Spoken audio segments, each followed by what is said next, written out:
Greetings, friends. Welcome to Horrorfest Day 2. What was your feature presentation last night? Did you have one?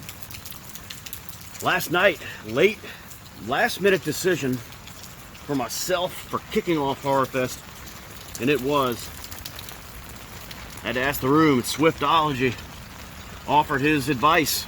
Said go with part 6 of Friday the 13th. As you saw yesterday, I had Friday the 13th, Part 6, Jason Lives, 1986, as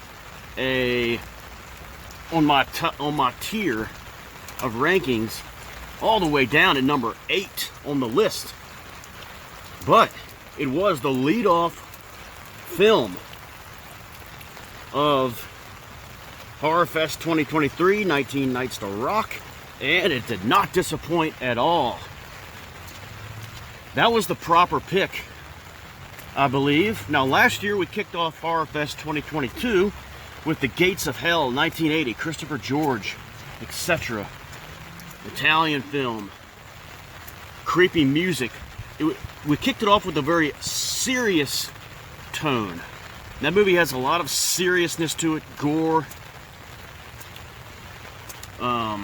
spirituals, darkness, kind of stuff. This year we kicked it off with a little more, not going to say lighthearted, but just kind of a better feel to it. Jason Lives, a feel-good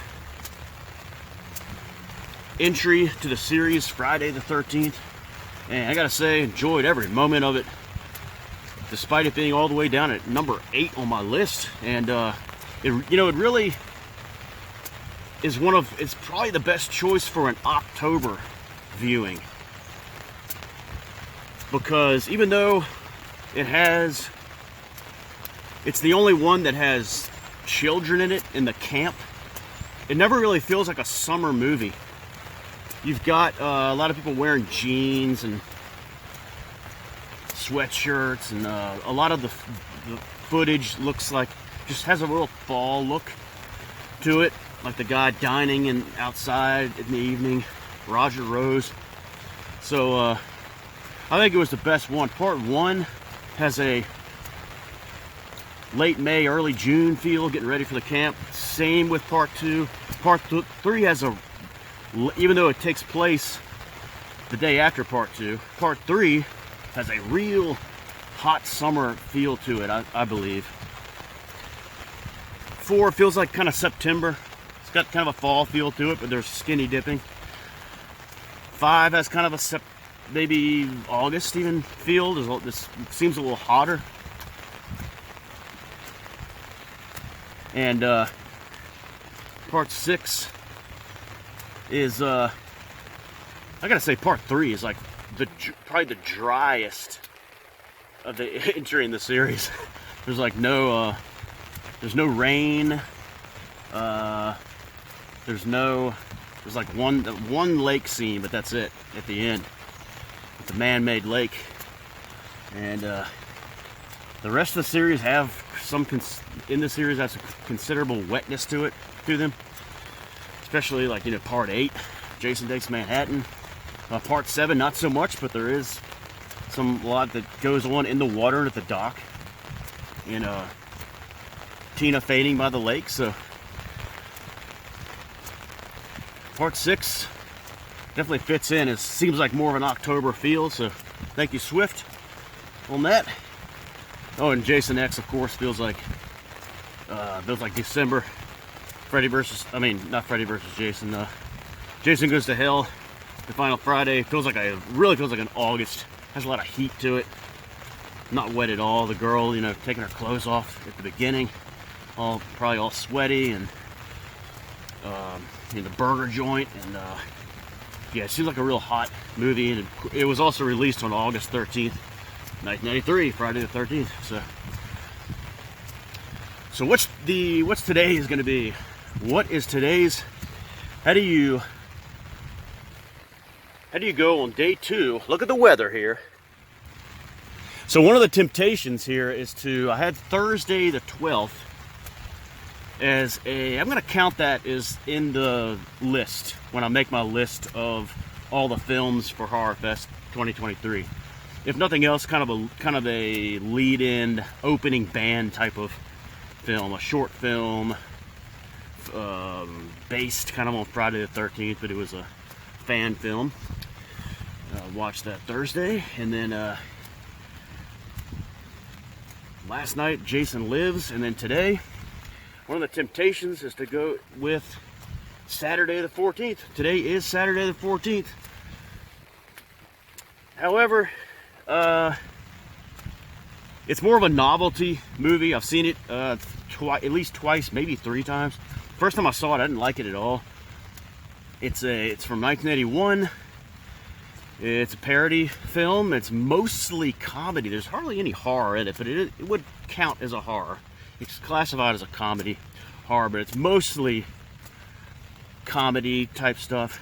Nothing really scary. Richard Benjamin is the main actor. Jeffrey Tambor is also in it. Yeah, you've seen his face before. He's been in a lot of like shows and stuff.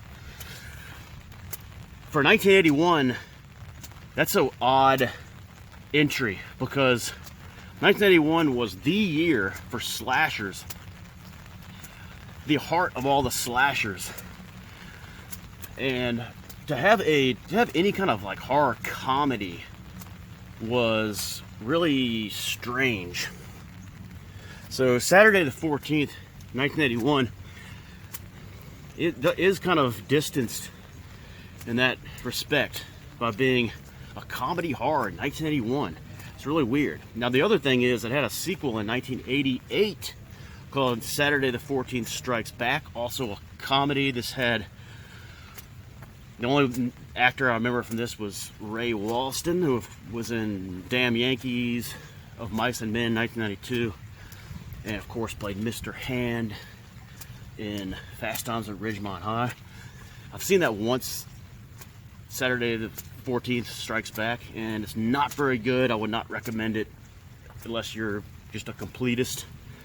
It's just a lot of, it's mostly comedy, hardly any horror, and it could be a acquired taste kind of thing. But yeah, I would recommend the before I say that, let me just say that that's another strange thing about that movie, is that it had a sequel 7 years after the first one, which is really strange in the 80s. In the 80s, when you had sequels in horror and really any genre, the sequels came out a year later, 2 years, 3 at the most, not 7 years. So that's another intriguing thing about those films. So I would recommend seeing it. Check it out today. Do it as your Horrorfest Day 2. Not a bad one to watch, but I will not be watching it.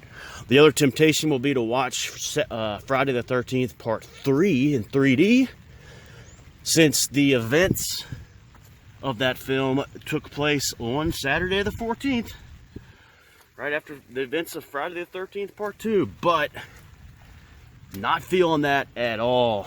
It's 59 degrees out, raining all day, and like I said, Part 3, probably the driest in the series, one of the sunniest in the series. So there is, I do have a few entries. Don't want to do a filler today, because you don't want to waste a Saturday Horrorfest entry on something filler or experimental. You really want to nail something good to keep the momentum going. So I may have to do a one for all the marbles with the plots of certain movies as choices, which has been, I've done this for years and years with you boys, and let you guys pick the plot. Sometimes you figure it out what the movie is and you pick it.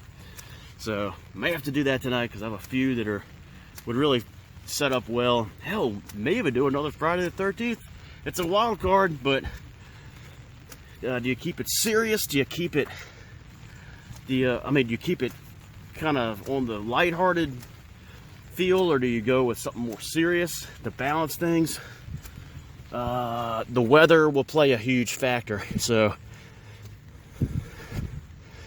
this kind of weather, dreary all day, that could really set up.